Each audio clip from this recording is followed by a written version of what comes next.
Chapter 24 is titled Life in the Emerging Urban Society, and it's set in the 19th century, and it primarily details the effects in cities of the Industrial Revolution and all of the massive changes that we have spent the last couple of weeks studying. It's a great chapter. It deals with, again, cities, family structures, social class structures, and it ends with a discussion of modern science and literature. So it's going to be a fun chapter. Section 1 is called Taming the City, and it's basically the section that starts to deal with the renovation and cleanup of cities during and after the main part of the Industrial Revolution, when, as we remember, things got so bad for people, it was so dirty, and it was time to clean it up. Section A, Industry and the Growth of Cities. So basically the point of this section is that cities have always been a great place and yet kind of a dangerous place at the same time. So going back to medieval cities, as you can see on the screen here, cities were always crowded, they were always dirty, they were always congested, they were always unhealthy. And yet they were always centers of government, culture, and commerce. So there was always a lure and an allure to bring people into the cities from the rural areas because it's where the action is.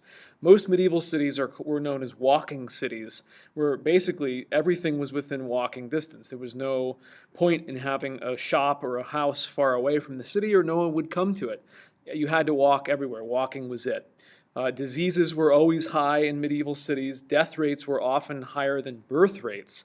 So basically, the point here is that did the problems begin with the Industrial Revolution in cities? No, but it made it worse. So you have a multiplication effect of incredible congestion coupled with disease, making it almost impossible to ignore after a certain point.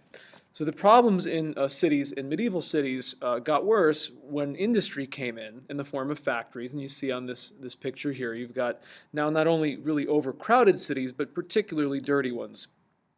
There was a massive growth in cities in England, particularly, as we know, because that's where the Industrial Revolution began. Basically what happened is there was a 40 to 70% growth in urban populations in each decade of the early 19th century. That's massive numbers of people moving into English cities. By 1890, 54% of people in England lived in a city, so that's more than half. And that went from almost nothing a century or a century and a half before that. The conditions in these new urban centers of England, remember Manchester, Engels described Manchester, think about that as we go through this. People lived in just wretched conditions in what were known as row houses, where there was literally houses were in a row and there was no room between them. They were literally stacked almost like dominoes, one next to another, wall-to-wall housing, no backyards, no front yards, and 6 to 10 people would share a room. A very small room at that. So it's very, very difficult conditions. In terms of sanitation, there really wasn't any. The streets of these cities were basically like open sewers. You used the facilities and you dumped it into the street. 200 people, and if there were outhouses of any kind, and that was rare, those would be shared by something like 200 people at a time. People were literally living in excrement, as you'll see if you actually read the section in the textbook. That's not the recipe for health. Go ahead and turn the page. So what was really going on with, why did they allow it to get so bad so quickly? Well, the first thing is that there was no public transportation yet, which meant that there was more people had to crowd closer and closer together in cities because everywhere you had to go, you had to walk. So that contributed to the overcrowding. The second factor is that the governments of Europe, and Britain particularly, was slow to do anything about it. They had a laissez-faire, classical liberal mentality where they really thought the role of the government was quite limited to doing things like national defense, punishing bad people, and protecting the innocent. And they didn't think that urban cleaning was really in their realm of responsibility. And the third factor is ignorance. Most people in these new industrial cities were not used to living in cleanliness. They'd come from the rural parts of England or Europe where they already lived in filth and dirt. So this was nothing new, and there wasn't a lot of complaining. People didn't really know how bad it was. Here's the man. Edwin Chadwick is the first major urban reformer. We've learned about him before in chapter 22. He's the one that first proposed that there was a connection between disease and death and the unsanitary condition in cities. Now, his idea is based on a philosophy known as utilitarianism, which really started with a man named Jeremy Bentham. This is a philosophy of the 19th century that says when you're dealing with large decisions on a big scale in society, what do we do? And the answer was very simple. You do what will provide the greatest good for the greatest number of people. The majority wins, essentially. What's good for the most is good for all of us. And this is a picture of Jeremy Bentham, the philosopher from 19th century England. And this is a really unusual little scene here. Just take a look at the image. That's his stuffed body. It's his corpse that they stuffed like an animal. And they put him in this little cabinet in the university in England where he used to teach. And students come and view him. And for pranks, sometimes they'll, like different fraternities or whatever, will come in here and steal his corpse and put it out in public on display, like at a football game or something. And then they'll bring it back before they get caught. So that's a very unusual way to honor the memory of a guy that was so important in British history. So again, Chadwick and the ideas of Bentham, known as utilitarianism. So Chadwick, operating under that idea, proposed the sanitary idea, which was very simple. Clean up the cities and you will prevent disease. And this was in about 1842. And so he's asking for the first large-scale government action to solve social problems. One of the things he proposed is the building of sewers. We need fresh water, we need sewers to get rid of the things that are causing sickness. And this created real progress. By 1848, there was a major public health law passed in England that started calling and legalizing the government to make these reforms. And so the progress was well underway. The second thing that really helped quite a bit in the war against filth was the bacterial revolution, which is a scientific development. Basically, at this point, there's very limited medical knowledge about what actually caused disease. Most people at the time believed it was diseases were caused by the miasmatic theory, which basically said when you breathe in bad odors or when you breathe in stinky air, it makes you sick. So the air itself makes you sick. And they really had no idea about germ theory, which is what really causes disease. As we know, germs cause disease, not just the air. So whether it's a bacteria or a virus or some sort of foreign particle, microscopic particle, that's what breeds sickness, not the air itself. So this was a revolution in the way people understood disease. And it was a revolution in terms of urban progress and also sanitation. Louis Pasteur came up with germ theory. He's an important guy to know. And his process for how he figured it out was known as pasteurization. And he realized, but while working, actually brewing beer, that if you heat up a liquid, it destroys all the living organisms in it. And this is called pasteurization. And that's how he figured out that there actually were living things. He would look at the liquids under a microscope before and after this process, and he made his conclusions. If you buy milk today, or most foods, most liquids, you'll see that it says pasteurized. Some cheeses are pasteurized. It's a way to kill bacteria so we don't get sick when we eat these kind of foods. The next major development in the bacterial revolution was really vaccines, the work of Robert Koch in Germany. So the Germans were very involved in the bacterial revolution. Robert Koch, Joseph Lister. Koch was primarily, his big contribution was he identified specific germs that cause specific diseases. And once you do that, then you can create vaccines to inoculate people so that they don't get them. So a major breakthrough here.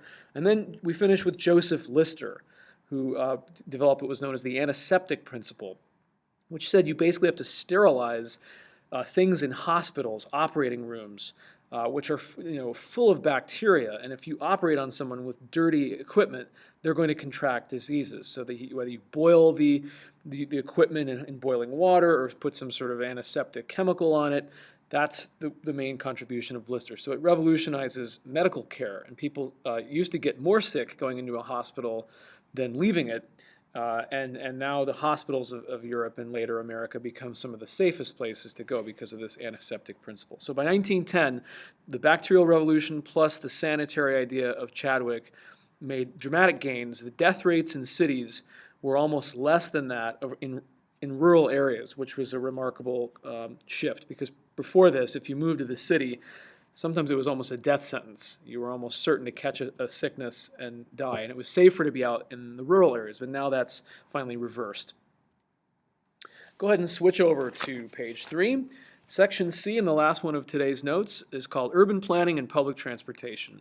And so these are the folks, this is the story of Paris and France. Chadwick was mainly in England, in London, and he got the sewers built there.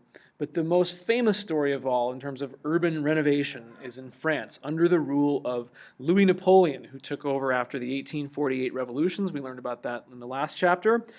And then within about 3 years, and we'll learn about this in the next chapter, he switched his name. He became an emperor again, and he took the title Napoleon III. So that's the political side of him. We'll get to that later. But the topic that concerns us in this chapter is that he ordered the rebuilding of Paris. He ordered a lot of the city bulldozed and rebuilt in a very modern way. And he thought there were many benefits to doing this. The first and foremost is that it was a health and welfare issue. He thought this will modernize the city, and the death rates will drop, and Parisians will live in better conditions. Secondly, he thought that there would be increased employment through this massive public works project. This is government action on a large scale, as we'll see here in a minute. The third factor, he said, that it would be to obviously improve living conditions. The fourth one, and he didn't say this openly, was that it would be easier to stop revolutions in the streets if the streets were a little bit wider and a little bit more modern, and we could get that French army down the streets of Paris pretty quickly to knock out those barricades. Think about the movie Les Miserables, where all of that fighting was in the cities, it was urban fighting. And then the last motive, and maybe the most important, is that he thought it would bring glory to himself and to his legacy as the Emperor of France, Napoleon III. To accomplish this massive project, Napoleon III hired the most famous civil engineer of the 19th century. His name was Baron Haussmann, George Haussmann. And this is a name you have to know. He was an engineer, an architect, and he's the man that is the chief designer of what we would call modern Paris. And so there's about a 20-year period from about 1850 to about 1870 where big chunks of the inner city center of Paris were demolished and reconstructed. And I just want to go over the accomplishments for you as well. There's a map in your text that I'd like you to look at, 24.2. At this point, it would tell you, sort of show you what I'm talking about from a geographical standpoint.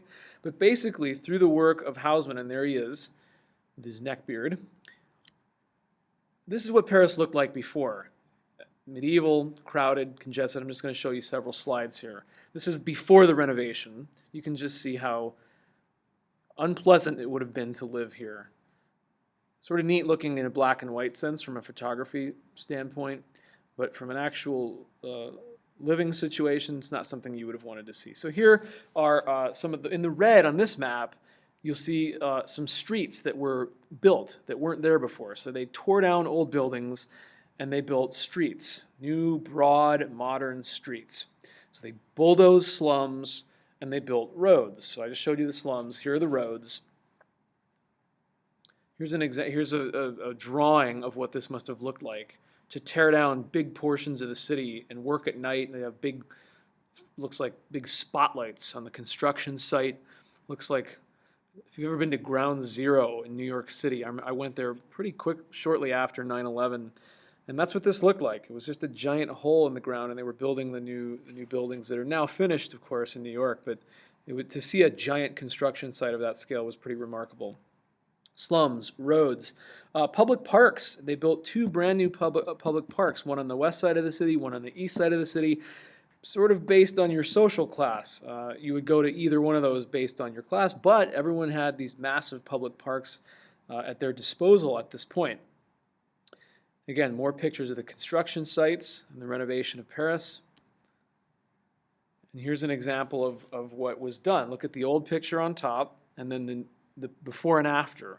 You see that column in each one. So they took medieval city centers, took it down, and then they replaced it with modern boulevards, which a lot of times are really beautiful. So this creates the modern Paris that we all know and love, where there's big, broad streets with trees lining them, and I'll show you in a minute, all the buildings are going to be built a certain way.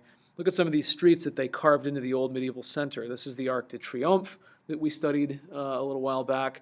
And anytime you see a very large street emanating out from this, you can be sure that's one of the new ones. You can see the difference between the smaller back streets and the big modern new ones. Really made a beautiful city. There it is, the Arc de Triomphe again. They built the traffic circle around this called the Place de l'Étoile to try to make it a more user-friendly traffic circle. Here's an example of one of these new boulevards, a Haussmann Boulevard. Very wide, trees along the side. All the buildings are going to have a certain architectural set of characteristics that go with it, like this. So here's an example of a Haussmann-style building. These are mainly apartments.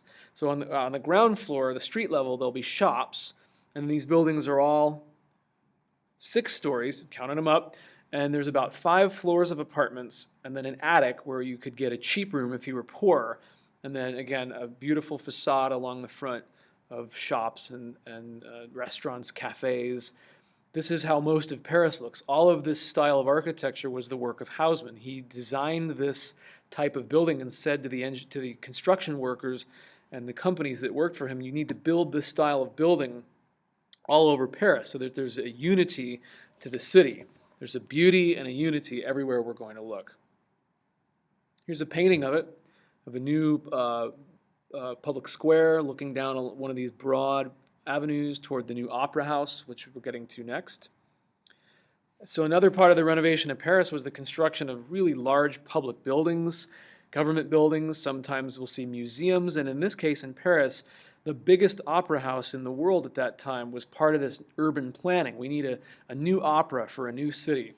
And it was designed by a man named Charles Garnier. Here's a drawing of it, and here's the finished work. And it's still there in the heart of Paris, right just a few blocks north of the Louvre.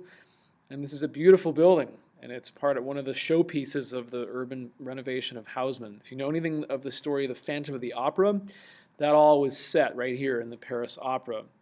Very long and interesting history, this particular building. Bridges were part of the construction and the renovation of Paris. The big N on this bridge stands for Napoleon III, so he built bridges over the Seine River.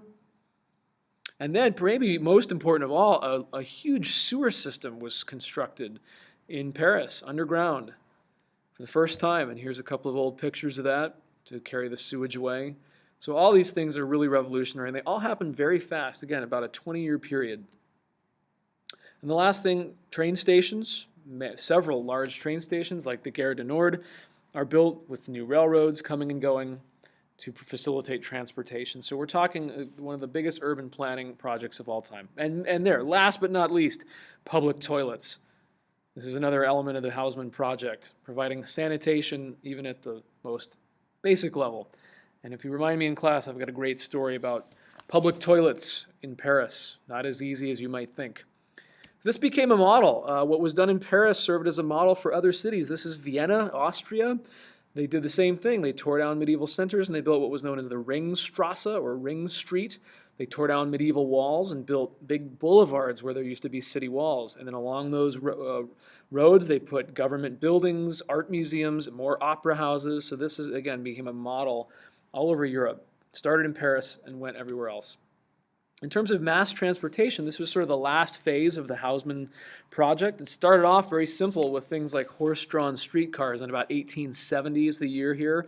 And then about 20 years after that, by 1890, you have what is known as the electric streetcar is developed and invented. And you have 6.7 billion riders of electric streetcars by the year 1910. Just in 4 European countries, 6.7 billion people rode a streetcar in 1910 in Europe. Amazing. And so what that allowed is the expansion of cities. Now all of a sudden you can work farther away from where you live. You can travel on the horse-drawn streetcars. Your ability to spend leisure time increases. You can travel to a public park where you might not have been able to in the past. It alleviated congestion of cities. So all of these things just really revolutionized urban life. People's housing got better, primarily for the middle class. A lot of the old houses that were bulldozed were the slums, where the poorer people lived. And so the houses that replaced this were bought up by wealthier people of the middle class. So even everybody across the board, their housing situation improved, but primarily the middle class benefited from a lot of these urban planning projects. And that's a criticism of it sometimes by people. They write about it after the fact. They say that this is all great, but it was just one more step in the oppression of the lower classes. The last major development in mass public transport was about 1900 in London and Paris, the beginning of the first metro systems or subway systems. The London one is called the London Underground, and in Paris it's the Métropolitain. And here's a famous entrance. A lot of the Parisian subway stations look like this. This is known as Art Nouveau style of art, and you'll see these all over Paris with the green, metallic, distinctive features of the entrances to the metro stations. So we'll pause for there right now, and next time we'll come back and we'll study the effect on social classes of the Industrial Revolution in big cities.